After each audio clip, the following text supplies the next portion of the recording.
Hello, hello. You're on, Dr. Lee. We are in the home run. Oh, amazing. All right. Thanks, Home, doctor. home stretch. Yeah, amazing. Beautiful. All right. Feels like the last scene of Avatar where we're coming back together for the home stretch here. And consciousness reserves the right when one car is going towards a four intersection highway, another car is going to a four intersection highway. They're going to get green 50% of the time. But consciousness reserves the right when the survival of a species depends upon it to give one group a green light and the other not so. And I believe kind of we're in that last scene right now where, they're going for Mother Tree, they're going for the resources, they're fracking, they're going for the blood of Mother Earth, they're going for all of the resources, and this hyper masculine competitive need for greed, third dimensional construct is swiftly falling apart.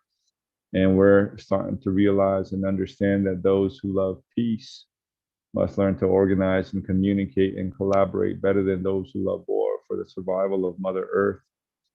And the animals are coming together right now, and the consciousness of the plant psilocybin is stepping up and saying, hey, here we are. Creator has sent its finest warriors, its finest doctors, its finest organizers, its finest film crews right now, and we're coming together right now to collaborate, communicate.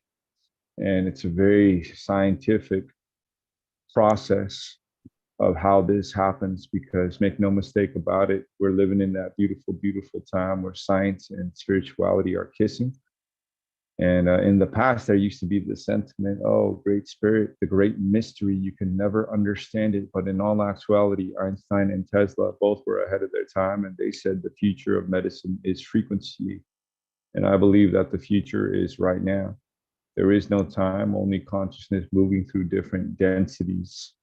And so when we can take our consciousness and when it's protected, we can journey in our consciousness to any time space orientation, and perhaps even to the past, and stand before eternal councils and let them know that, hey, listen, if we don't get our things straight right now, this is what's going to happen to Mother Earth.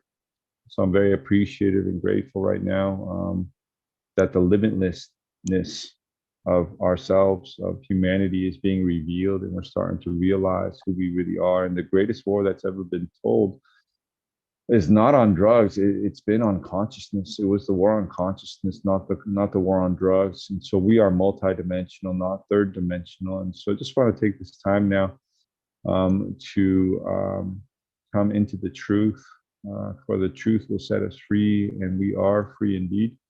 So I'm just going to set the frequency here. By the love of eternal source, we are setting a barrier now around everyone in this meeting, in this call, unconditional love on the physical, emotional, mental, and spiritual plane. Bubble of unconditional love now covers this meeting. By the truth of eternal source, we stand. The truth will set us free, and we are free indeed. And we have come, we have come, we have come. We are here, we are here, we are here. I know who we are in truth. I know how we serve in truth. We are free. We are free, we are free. Freedom is our birthright, and our children will grow up on free land. By the power of eternal source, we fly.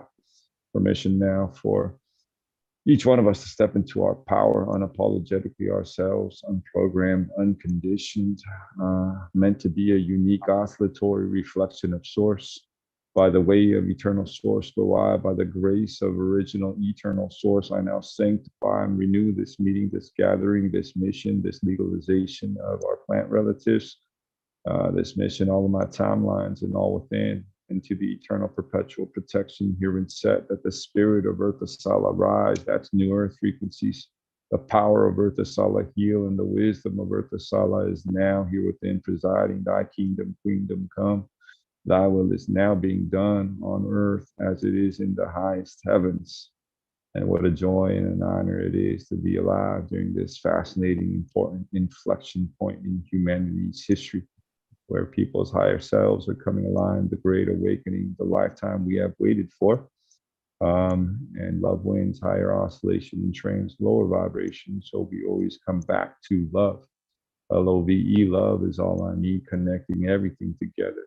It's what's cohesive power of the universe that keeps my atoms together, my cells together, my family together, that holds this universe together. And fear is false evidence appearing real. So we step into love and connection to our authentic true selves. We step into this meeting to discuss now and communicate about how we can create and fulfill these prophecies that have long been foretold. And we are the ones we've been looking for. So we thank you in advance with great joy. Taisha and Kidori, Taisha and Kidori, Taisha and Kidori, spoken as it is stated now, and so it is done. So why don't we go ahead and just as a group here, synchronize our biorhythms and our intentions for peace on earth, a lesser peace on earth to start happening by 2030. That's been shown in vision. Let's go ahead and synchronize our breath. Take a slow deep breath into your heart. And let it all go. It is done. And one more slow deep breath into the heart. And let it all go. Seeing and feeling and visualizing everything that's already done. Giving gratitude. Just one more slow deep breath into the heart. And let it all go.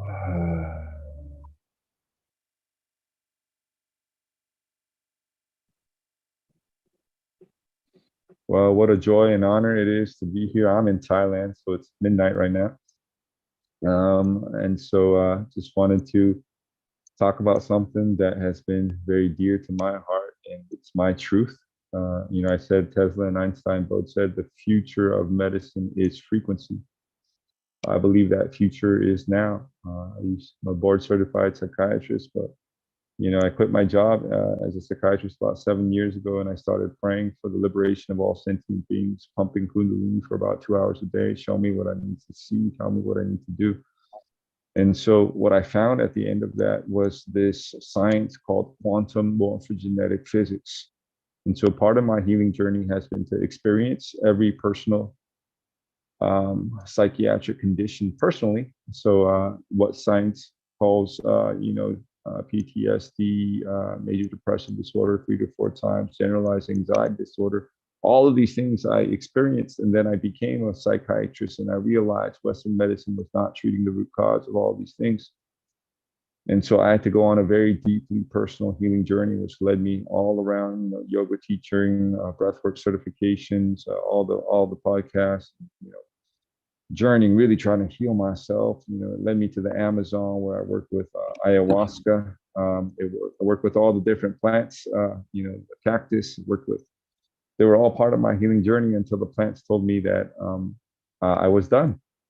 And at the end of all of this, what I found was a science called quantum morphogenetic physics. And if I had one message today, that message is, you are who you've been looking for. And science says, take a look within and you will find you are who you've been looking for. But what does that even mean? Dr. Lee, take a look within where? Where do you want me to look within? Well, I'll tell you, it's your intron potential DNA. The DNA that scientists used to call junk DNA, 90 to 97% of our DNA between the double-stranded helix is not junk, it's potential DNA. And the 4th, 5th, and 6th stranded DNA is your soul, a less dense version of me existing right now, a carbon crystalline matrix. The 7th, 8th, and 9th stranded DNA is your oversoul. And it's a frequency, pure crystalline matrix, less dense version of my soul. It's your oversoul. And your 10th, 11th, 12th stranded DNA is your avatar, inner Christos self. Therefore, Jesus said, you shall do even greater things than me. But what was he talking about? Well, yeah, when you activate your 12 stranded DNA, your avatar, inner Christos, every DNA strand is a level of frequency, a new level of perception, access to a dimension. It's represented by a color. It's very intelligent, and it's a new level of mind. So the 6th DNA strand, you want to see an angel, look in the damn mirror and activate your 6th DNA strand. That's your angelic mind. Your 10th, 11th, 12th stranded DNA, right, is your Christic mind, Buddhaic mind, and your if you want to call it your nirvanic mind, right? So why do you even want to try to activate your 12-stranded DNA? Because if you do, your potential to serve humanity at one of its most important inflection points in history is limitless. And so I think it's really important to know when you take any type of journey or trip, you want to know, where am I going? Oh, okay, well, I'm taking a trip to Thailand. Cool. So especially in the invisible world, you really want to know before you take any trip, where am I going? But most importantly, why am I going there? What is my sacred why? What is my intention? Because intention is a frequency that exists between matter. Intention has infinite organizing power. And so these questions are very important. How am I going to get there? How long do I want to be there? So what we want to realize right now, as psychedelics is blowing up and a lot of people are doing psychedelics, we want to understand, where are we planning or intending to go in the invisible world? Because everything is a frequency. Everything lies on the bandwidth of dimensions, and a frequency, and falls into one of these dimensions. It's very important to know, where am I going? And so not only that, it's more important to know, why am I going there? And so when you take your eye mask off in the middle of the journey and you look to your guide and you ask them, where am I? Hopefully you're working with a guide who understands the invisible realm and how to navigate the invisible realm and how to protect you in the invisible realm, because it's really important. So when I, facilitate journeys, I always tell people, where are we going? Well, I said, you are who you've been looking for. So we're trying to connect you to your soul, which is a dimension, which is a less dense version of you, which is your fourth, fifth, and sixth stranded DNA. But before we try to connect you to you, we want to make sure that we're oscillating past the lower fourth astral realm, the fourth dimension. Why? Because there's a lower fourth astral realm. That's where disembodied energies and entities come out. And a lot of people who are doing psychedelic medicine without even knowing it right now, go to the Amazon or whatever it is and work with a shaman, and they come back and they're tagged in the astral world by a disembodied energy or entity. And you want to talk about the root cause of addiction, nobody's talking about the attached entity that is leased on, that is causing a fractured soul, or whatever you want to call it, and feeding off of this soul, right? And nobody's treating that. Therefore, people go into rehab facilities, get a little bit of symptomatic treatment and come out, but nobody's treating the root cause. Yeah, I think someone wrote on here, which is trauma. So it's not what's the addiction, it's the one, what's the underlying trauma. So you want to oscillate past the lower fourth astral realm and connect with a less dense version of you. Why? Because this level of you has access to information. It has access to levels of perception. It knows why you're here, what you're here to do, what order to do it. It knows how to heal and in what order to heal. And once you know, you cannot not know. Okay. And so that's why we want to go there. And so, we've been seeing a lot of fascinating things happen in the psychedelic world. And so I think the future of medicine is frequency. And I believe the future is now. And a lot of people will say, well, it's the great mystery. You cannot understand that. But, I challenge you, study quantum morphogenetic physics for 7 years, then we'll talk. And really put that time and effort in, because science and spirituality are kissing right now. And there is an explanation to all of these things Nikola Tesla was talking about, priori and Reich, resonant frequencies. And so I wanted to open up that conversation today about plant medicine, psychedelics, and frequency, because everything is a frequency, quantum morphogenetic physics, Casey. And the way that I operate best usually is through Q&A. So I'm not one to actually go up and just start talking. I would love to see if anybody has any questions or comments, and open it up to a group dialogue, and see if anyone has any questions, and see if we can delve deeper into this topic. So just wanted to open that up, and let you know, if I had one message, that message is, you are who you've been looking for. And go within where? Into your intron potential DNA. And the language of our DNA, our potential DNA. See, scientists were only looking at what you can see. It's what you don't see. Metaphysics is the cause. Metaphysics is thoughts, beliefs, attitudes, words, sound, light, frequency, what you cannot see. And the brain is the administrator of the frequencies. And metaphysics is the cause. Well, physics is the effect, what becomes matter, right? So when I speak this word, I am this, I am love, I am joy, I am. Well, guess what's happening right now? When I speak these words oscillate and resonate into the water because my body is water, made up of 90 something percent water weight. Dr. Emoto has proven that water absorbs and crystallizes into the words I just spoken. Well, consciousness binds to water. And so when I speak, I am this, I am, it resonates and oscillates through the water, which absorbs it, crystallizes it into the potential intron DNA, which, if it's in bioresonance, oscillates like a piano, therefore affecting epigenetics. Therefore, the words I spoke coding for proteins, and proteins are the building blocks of life. Therefore, words matter. Words become matter. Frequency, what we do not see, metaphysics is the cause, which becomes physics, which is the effect, which is proteins, what we do see. And so it's what we do not see, which manifests. And if you want to know if you have a good doctor, go to a doctor. When you leave that office, you have a changed attitude. You go from, I can't cure this cancer. And when you leave that, you say, oh, not only can I cure cancer, but it's my attitude, my words, my thoughts, which is the first step to getting that done.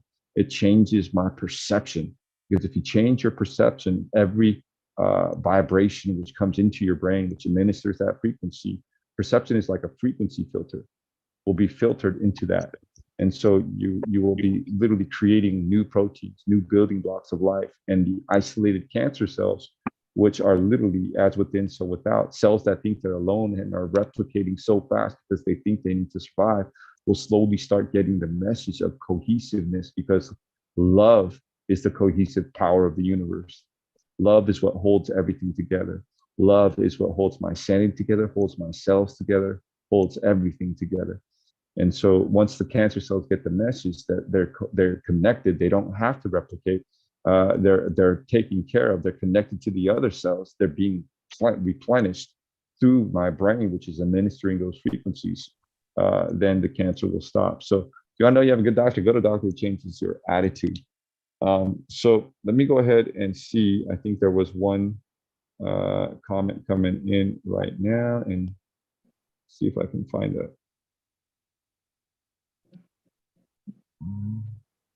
For some reason, I can't see the chat. Doctor, there was one question. Could you repeat the quantum physics intron? Yeah. Slowly. Thanks. Yeah, sure. It's quantum morphogenetic physics. Quantum morphogenetic physics. Yeah. The science of bioregenesis.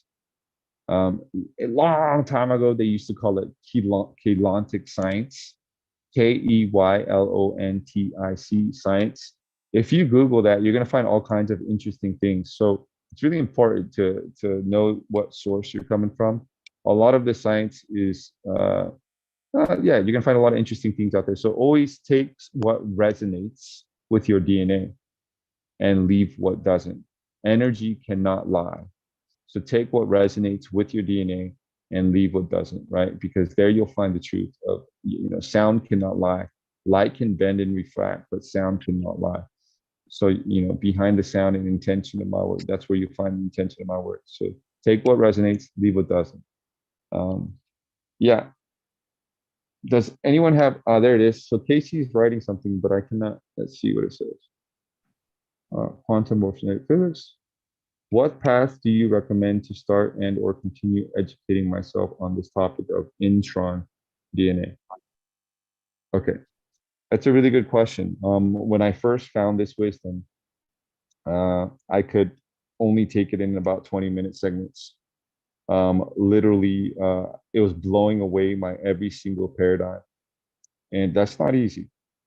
So I would, when I'm cleaning the house, I would clean the house for about and listen to it for 20 minutes. There's a doctor named Dr. Jerry Eugenio Rivera, Rivera.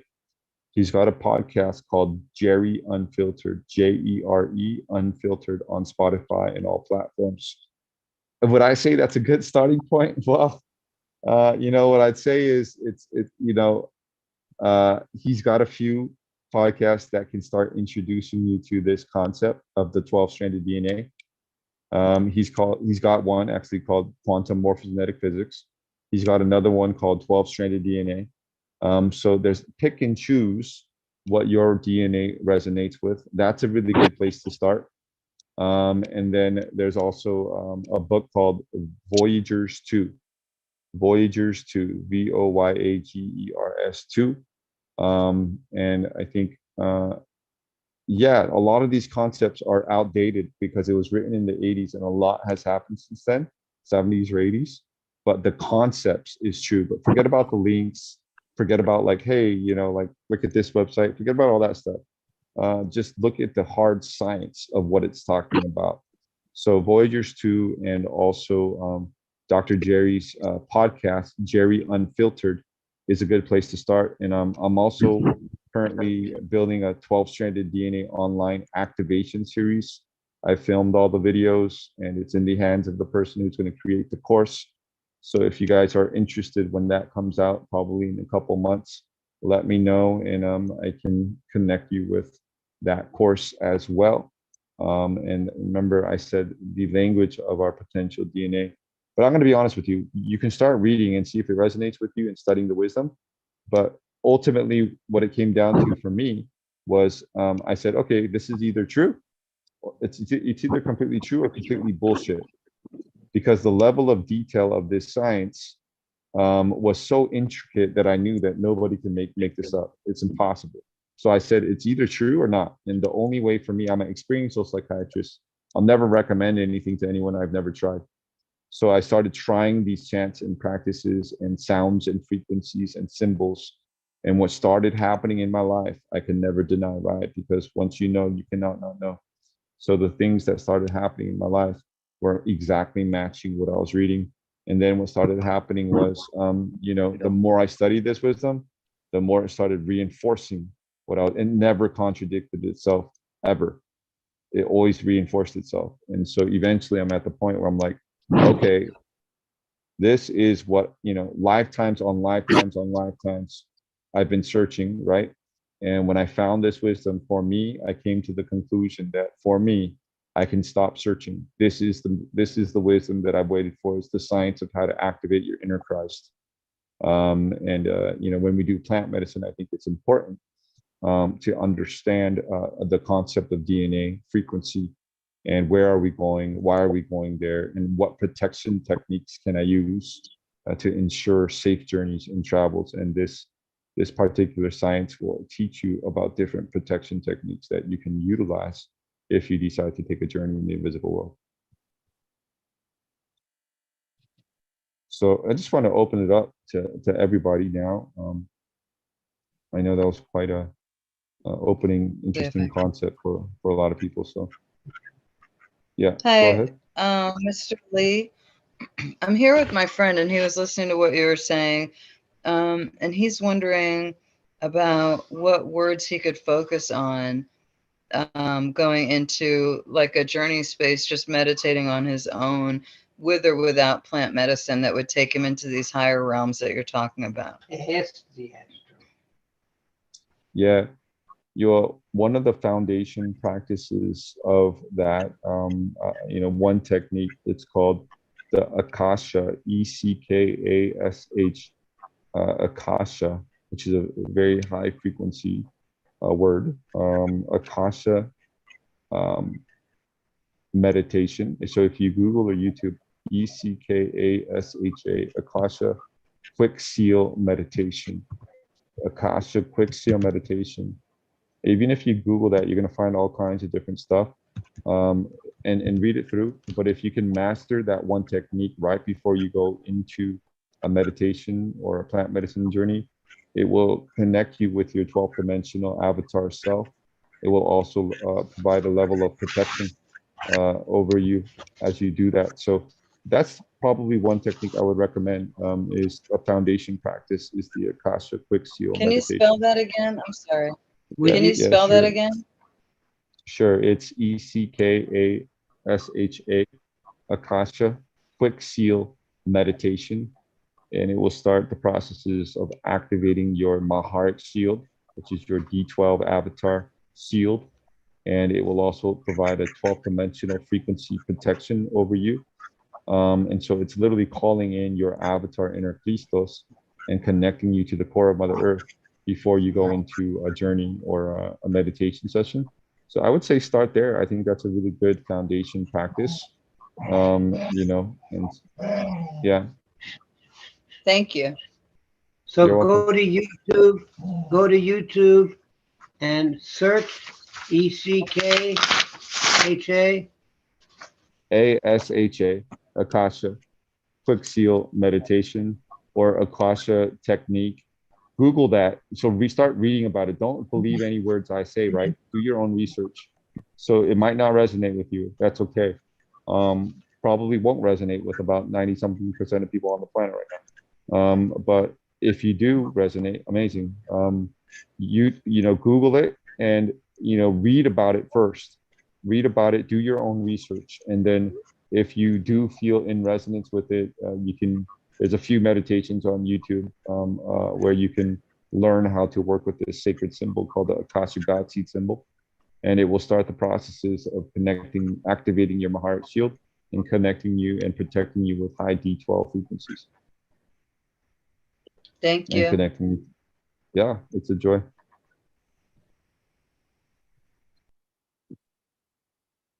Does anybody else have anything coming through for them? Any comments or questions or concerns, anything? Hi, I'm Rachel. A lot of stuff is coming up for me.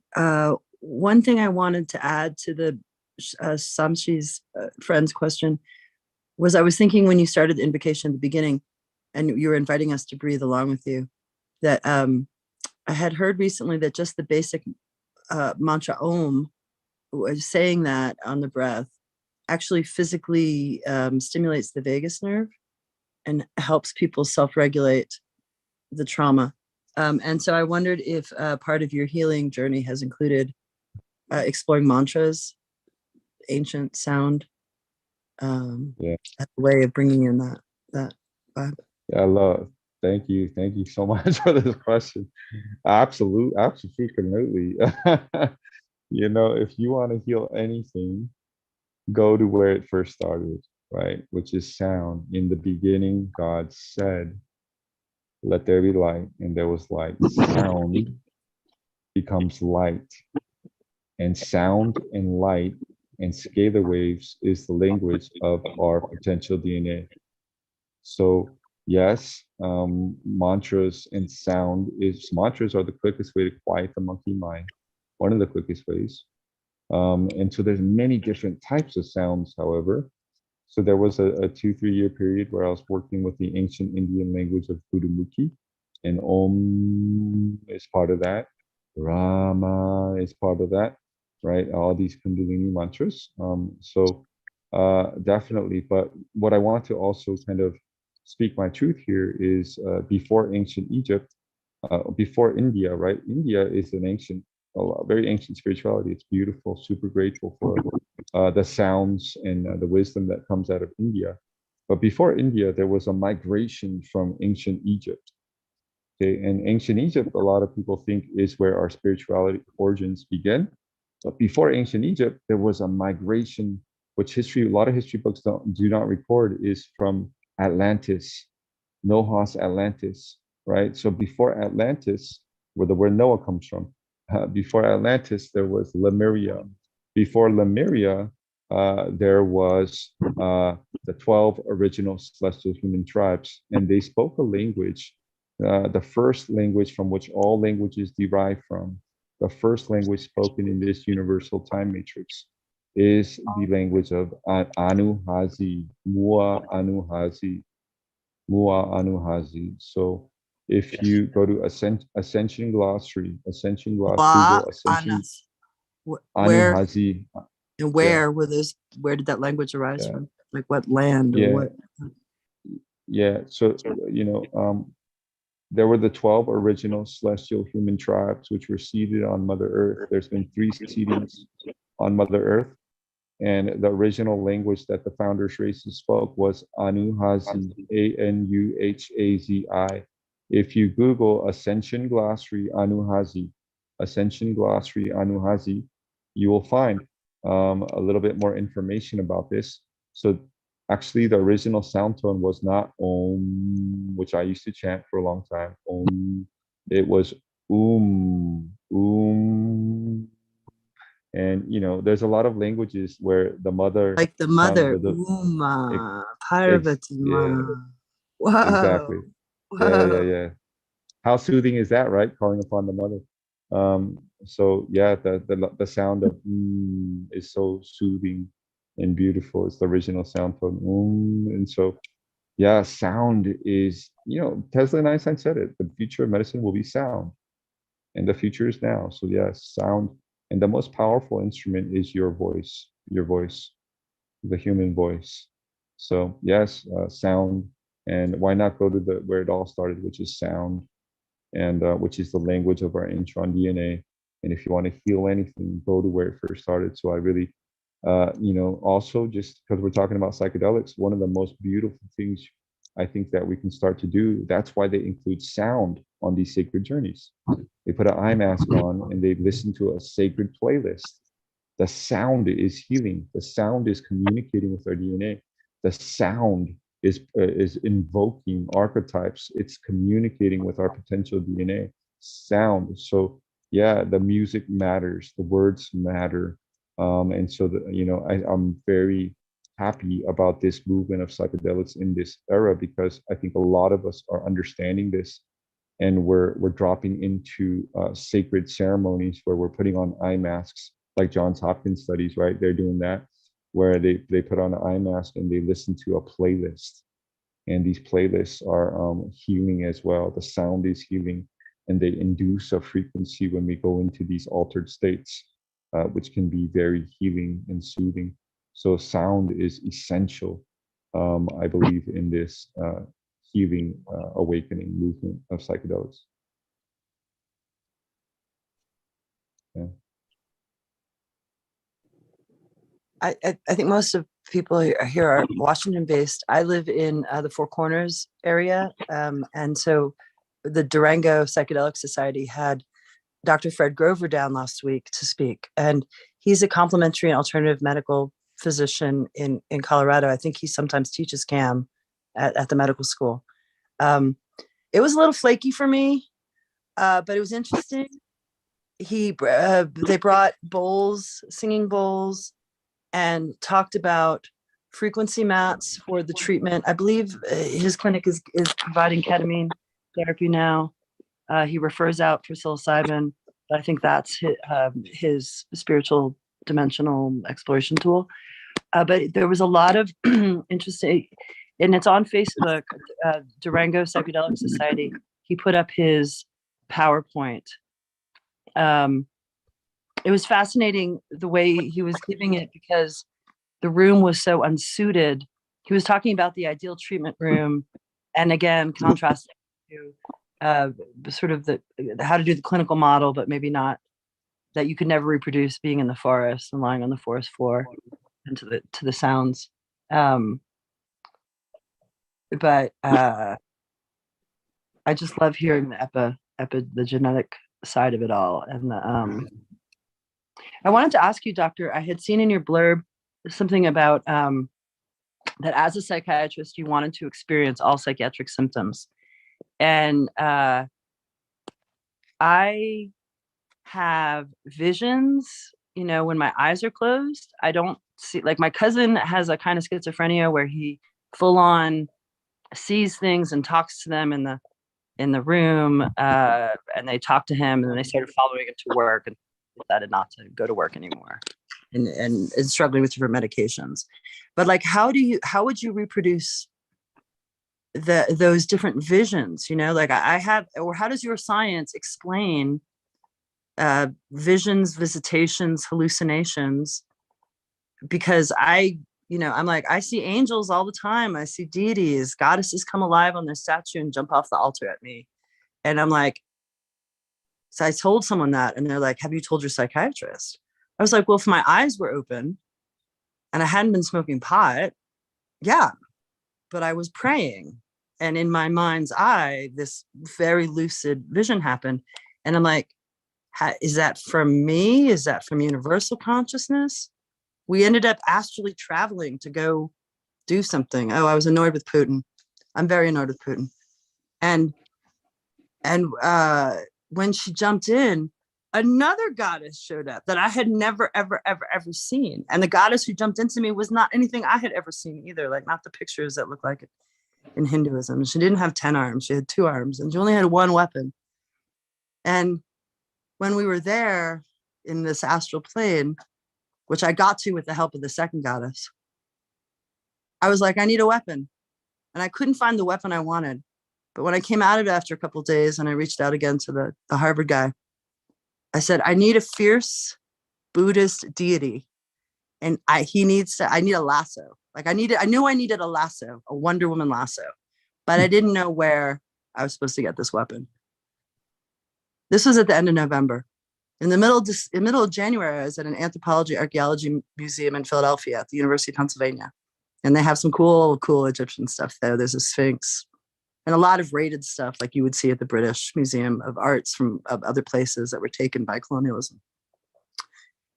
And we walk into the Buddhist section, and off to the side, like you can't even really see it, there's something there. And I decide that I have to go look at it. Like we're headed to the left and I have to get pulled over to the right. Dude, it's Fudo. Do you know who Fudo is? He's a fierce Buddhist, wrathful guardian deity. And he's got 2 weapons. And one of them's a lasso. His name in Sanskrit is Ashloka.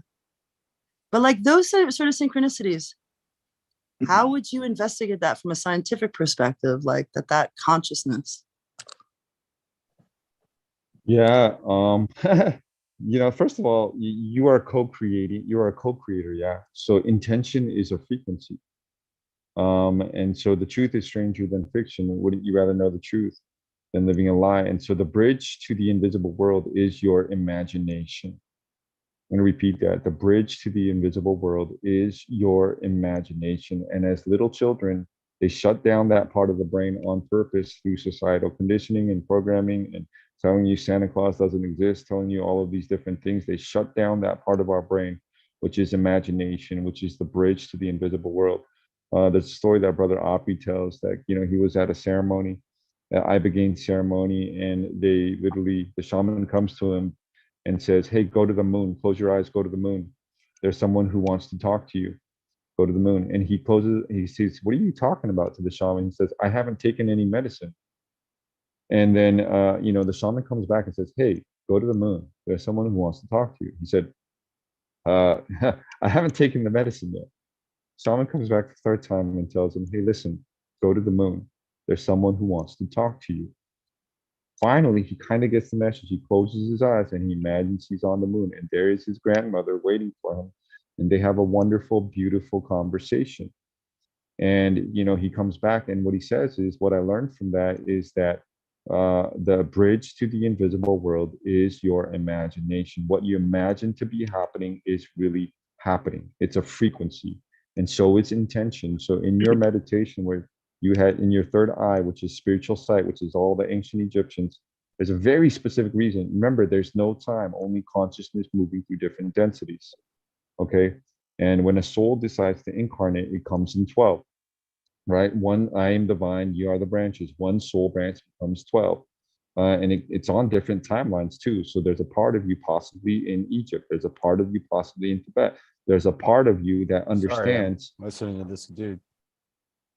That you needed a lasso, and that you needed these things for the next step in your life to complete your soul mission and what you came here to do. And so this is all explainable via science. But what I would also say is, you also talked about astral traveling. I think it's very, very important to know that there's a lower 4th astral world where disembodied energies and entities hang out. And it's a vibration, it's an oscillation. And if we're going to travel in the astral world, or we're like a lot of us do when we go to sleep, our consciousness travels. Well, it's very important to put ourselves in a protective capsule where we can travel safely in a protected way and not come back with disembodied energies and entities which are attached to us, right? So it's very important to start understanding the invisible world, who we're working with, what entities we're working with, who we're calling in.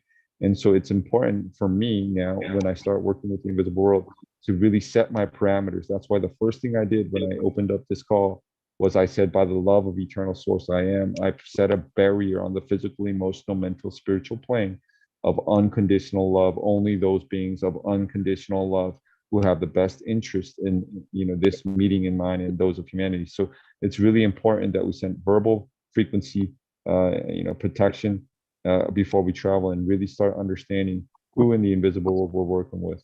But And so that assumes yeah. intention in the travel. And this was more like, so I imagined that this force, Kali, came alive, and I imagined an ancestral water goddess, a local. And I said, how could I imagine that? So it's almost like they came to me, and and then what that experience of that Shakti does for my current estate is in a psychiatric or psychological, then you get grandiosity. So then my job is to kill Putin on the astral plane. I didn't ask to go to the astral plane. Kali jumped into me and said, come on, let's go get Putin. And I couldn't get through. I was stuck. And I didn't know where I was. And I came back, and I'd never astral jumped before. And I came back, and I was like, what, and I opened my eyes. Oh, I'm in my room. And then I went to do a breathing exercise. And when I breathed in, I started coughing. And then this other goddess, giant mountain water goddess, appears, stands up and pushes me, comes over and pushes me. Is like, what's that little blue? And Kali was not black. She was blue, like a Smurf, like sapphire blue. And it was crazy. But then to have this, even though I has taught me, just being in proximity to it, that these synchronicities happen. I mean, certainly the lasso immovable guardian was pretty cool, and he didn't have the actual lasso in his hand. But for me as an intellectual, it becomes, what does the lasso represent, and how could my consciousness as part of the whole be aggrandized into thinking that my job is to get some demon out of Putin. And then Jesus intervened. I mean, it was like Psycho, and I imagined it. So I think it's really important. Like every saint who's ever been alive, if they were not grounded and rooted and had a tangible way of explaining what they're experiencing, and a way that they could relate. That's what Jesus spoke in parables, right? He was engaged, he was with the people, he knew how to be with the people. And so they would be thrown into a psychiatric hospital, right? Because if someone goes running around and saying, this happened to me, and they were ungrounded, unrooted, unable to explain it, and in their upper chakras, and unable to ground it into the physical plane. I am the son of God. I am what they throw them into a psychiatric hospital, and they put them on psych numbing meds. So I think it's really important also that when we do these journeys, that we do take time to integrate. We take time to journal. We take time to put our feet on the earth. We take time to jump into the water. We take time to be on the earth, and to be able to take these frequencies that are being shown to us and really bring them down into our lower chakras, and understand on a grounded level what it is that our higher self is trying to show us, and what message it is. Why these archetypes, right? The fierce warrior of Kali, it's an archetype, is coming in, and for what reason. Oh, okay, I'm entering into this step in my life, and I needed that type of archetype in my energy field in order for me to do it. Whatever it is, it's important to ground and root it in, and to journal it in, and to be able to explain it and talk about it on a physical plane in a way that is grounded and centered. All I did was move her statue from a windowsill to an altar. I said, oh, she wants to be with the other goddesses on, and then she came alive as soon as I closed my eyes. So I mean, there's a reason for everything, right? And so I would just say, like, be true to your own journey, to thyself be true, but also take time to root and ground it, and surround yourself with people who are able to not judge you, and to be able to fully unconditionally love you, a tribe, who doesn't label you but accepts you for who you are. It's important for us to have that with us. Yeah. Cool. I can only feel the evil stuff. I don't see it. I only see cool. I only see good stuff. So I'm like, what? And It's all also, good. Yeah, although it's I all did good. when we put the rings around Putin's neck and this demon came out, and right before we got there was this big like giant thing. Yeah. The message was like, he needs to be squeezed with love. Like it's not just getting his throat. Yeah. It's actually being surrounded by love and feeling loved. Because my experience is that other things just get burned up by my aura before they can get to me. And then the thing is to not be afraid of them, because then they feed off the fear. That's right. That's right. Yeah. Beautiful. But I will work on that. Can I jump Yeah. in? There's 15 minutes left of our 24 hours, and there's a bunch of questions in the chat. I don't know, Dr. Lee, if you want to deal with any of them, but feel free to check them. But I definitely believe psychic children are targeted by like demonic whatever, like archons maybe, to kind of split their aura or fracture their personality as far as sexual abuse goes. And I think sexual abuse is so huge in the addiction community. I did have a curiosity about the veterans work that you've done, but I am conscious of the fact that we have 15 minutes left. So is there anyone that wanted to jump in, or did Dr. Lee, did you want to deal with some of those questions? Sure. Yeah.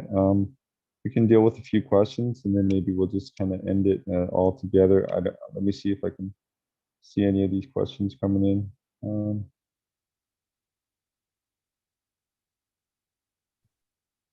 Let's see. We all have clairs, clairsentient, clairvoyance, claircognizant, clairtangence, clairaudience. These are intuition, the way in my mind we hear from God. Yeah, that's very true. As we start activating our upper stranded DNA, our higher sensory perceptions is what I like to call them, start activating, and we can start.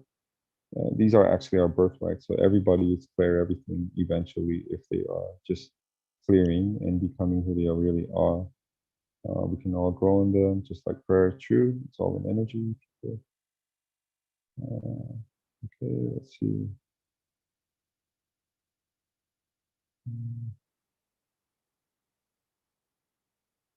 I dwell in the bright Christ light. Beautiful. The Christ light is in me, around me, and through me. Yeah, beautiful. That's from Lewis. Okay, beautiful. Yeah. I'm not seeing necessarily any questions. I'm just seeing a lot of comments, which is beautiful. People are sharing together. Yeah, and I saw Leo, you mentioned and something that's very close to my heart. I want to offer a new, fresh perspective about what's happening to these amazingly gifted, talented indigo children, some like to call them, who are coming into Earth on service contracts. And ending up in psychiatric hospitals on mind-numbing medications. So indigo children are children who come in with their 4th, 5th, and 6th stranded DNA already online. Okay, what does that mean? Remember I said every DNA strand is access to a level of perception. They're coming in on service contracts to humanity. And so because their 4th, 5th, and 6th stranded DNA is already online, they can sense a wider range of frequencies. They're more sensitive. You talk about clairaudience, clairfeeling, they can feel things that other people cannot feel. Unfortunately, the psychiatric industry has been designed to try to make people fit in rather than stand out. So when they feel things other people can't feel, they label them immediately when they come to a psychiatrist with schizophrenia, or they label them with anxiety, or they label them and they put them on mind-numbing medications that shut down the second energy center, the chakra, that shut down the third eye. And a lot of these children will end up in the cycle of getting on meds, more meds, side effects, more meds, side effects, nothing's working. Eventually, the medication is causing a chemical imbalance rather than fixing one, and ending up in a psychiatric hospital. So I used to work with these psychiatric hospitals. I used to do rounds at these hospitals and see these beautiful, amazing, some of our most spiritual children literally on mind-numbing meds, locked up, when they're actually here on service contracts to humanity. And so a lot of these third world countries understood that when these children at an early age start having these experiences with the invisible world, they're actually not crazy, but they have a gift with the invisible world. And if they can find a mentor, someone who understands how to navigate the invisible world, and if they can find a community that does not judge them or label them or put them on mind-numbing meds, but actually embraces their gift through the community and through the mentor, they can learn how to navigate the invisible world and develop their gifts. And eventually they can actually become the local town shaman. So these children, indigo children, are coming in with a service contract to humanity, and many of them are ending up in psychiatric hospitals because our current Western psychiatric system does not understand the invisible world at all. So I think exactly, yeah, beautiful. That it's too, they're sensitive, and eventually though they can learn how to develop their sensitivity into a gift, where they can feel and where they can see things and not be scared by them, but use that sensitivity as a gift to serve, as a gift to serve humanity, as their original contracts were written for. And so I think it's really important to continue to meet as groups like this. Thank you, Leo, for all of the work you are doing to legalize some of these beautiful sacred tools that are being given to us. I think more than ever, community, non-judgment, coming together as a family, one human family, is so important, especially for these children, to have an environment where they are not judged, where they are seen, where their gifts are recognized, and they can have the support of aunties and uncles, and hopefully more and more communities, eco villages with clean water, fresh water, and will start to pop up here and there, these healing centers. And make no mistake about it, Source has a plan, and love wins. So what an amazing, amazing journey to be on together as a collective. Yeah, love wins. Higher oscillation trains lower vibration. So really now just tuning in to the legalization of our mushroom friends, our psilocybin consciousness, just like the psilocybin underneath the earth. It's it's the carbon nature. It's what gives life to everything. They're so intelligent, like an underground internet mycelial network. That's how trees communicate. It's when one tribe member or needs nutrients, effortlessly they send the nutrients through the mycelial interground network. And so we want to, as below, so above, as the mushrooms are teaching us, that's how the neural pathways connect in our brains too, right? As within, so without. So, we want to connect every single part of our brain through this love network of love, right? And anytime there's a weak tribal member, we want to be able to send nutrients their way. We want to be able to legalize these consciousness increasing plants, which help people wake up, which help people break addiction, which can help people if facilitated in the right setting intention, and in the right environment. So really, really adding intention and energy to this movement of legalization of and decriminalization of our plant relatives, especially psilocybin. Johns Hopkins studies are showing, the high impact it can have for depression, for anxiety, for addiction. I'm seeing in my personal practice people literally, having success, like 75 years of therapy cannot do in 1 3 to 4 hour sitting.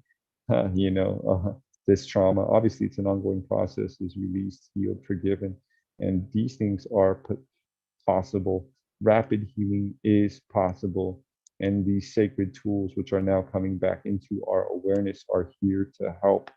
And so just a tremendous amount of gratitude here to Leo and the team here for all of the energy and effort that they're putting in to make this happen for the state of Washington. Thank you, thank you, thank you. So much gratitude, and it's a joy and an honor to be a part of this movement. So I think we have 5 minutes left. Anything else coming through for anybody that they wanted to share with the group? Yeah, Dr. Lee, I'll go ahead and speak up for a second. Through my journeys, I have been reconnected with the power of sound. and I'm just learning about it and where to go. And I used to play music when I was younger, and I quit, and it just tore a hole in me. But anyway, I'm just curious. Like I had asked in the chat, I don't know, are we able to reach out and make a connection with you? Because I want to see. I know that frequency and the power of sound are going to help me transform, and I'm just Sure. feeling it. Just everything about frequency and energy is speaking to me loudly. I'll let you talk. Yeah. Yeah, Casey. Thank you, brother. So first of all, amazing music will save the world. Music is the one thing our plants still listen to our music and love our music. Human beings have done a lot of things and not a lot of things amazingly, but music is what our nature is the universal frequency of sound. And so happy to hear, brother, that you'll be sparking that love for music. And it's what will save the world. It is the frequency. Oh, there's the handpan. What a beautiful, amazing instrument. Yeah, what an amazing instrument that is, the handpan. Galactic. I just got my first one too, brother. So amazing. And yes, brother. So we're all family here, and so yeah, Leo, if you want to put in the sound chat, my I don't know how to chat on this thing, but if you want to put my email address in there, feel for those who feel called, feel free to reach out, and we can support each other along this path and journey. With 3 minutes left, what I want to do is, I believe that energy equals mc squared. Energy equals mass. Einstein said the speed of light squared, c squared. No, but it's consciousness squared, right? So when 16 people can tune into the same frequency, 16 squared, right? What is that? That's a lot of power. That's a lot of energy. So what I really want to do right now is tune in for the last 2 minutes here, into the legalization of psilocybin. Our intention as a group is the legalization of psilocybin and adding intention and energy to the movement, and to what Leo is doing here, to what all of us are doing. So I want us to go ahead and just kind of put your left hand on your heart here and take a slow, deep breath into your heart. Hold and let it all go. One more slow, deep breath into the heart and let it all go. And last one, slow, deep breath in and let it all go. And right now, just calmly, as you focus on your third eye, we're adding intention and finding the frequency of gratitude as a group. E equals mc squared, consciousness squared. So all of our consciousness now combine into gratitude. And we want to visualize and feel that psilocybin in this movement, that the legalization and decriminalization goes to the board. It is approved by the board.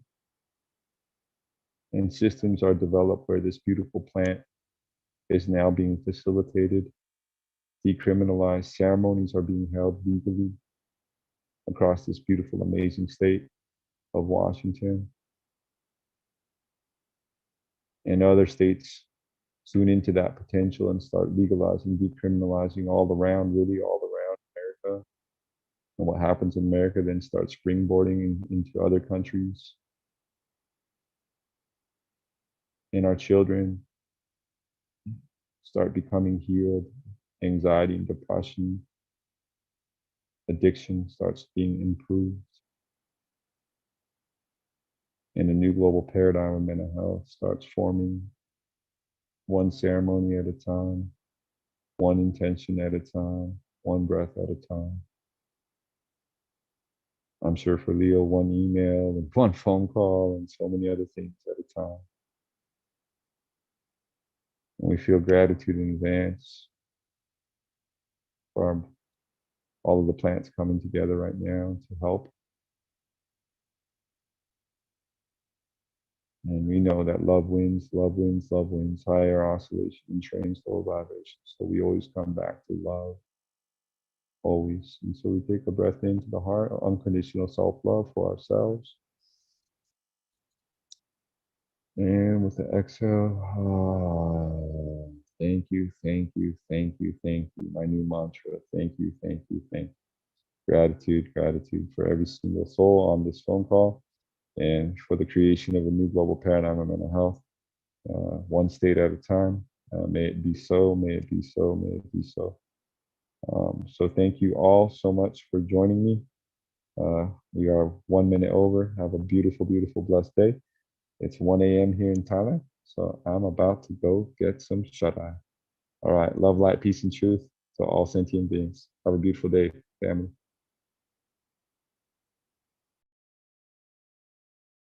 I'm just going to say something briefly before we end.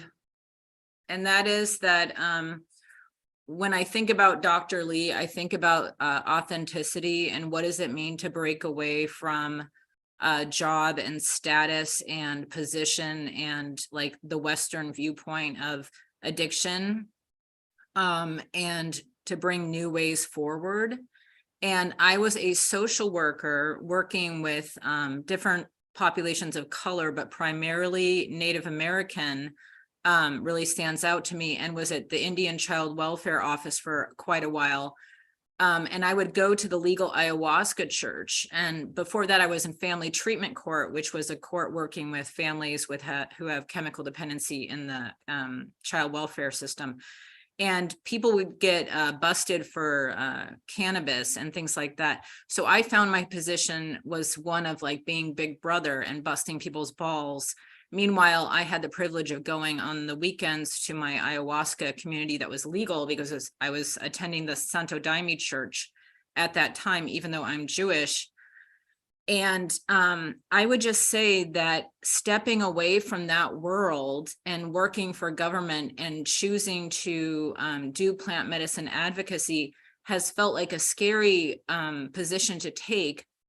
But seeing myself as a substance use professional also at the Seattle Indian Health Board and working with primarily men that were getting out of like racist incarceration for long periods of time and shoving 12-step at them made me feel sick about myself. And I feel like I was living a lie and that was like splitting me in two inside myself.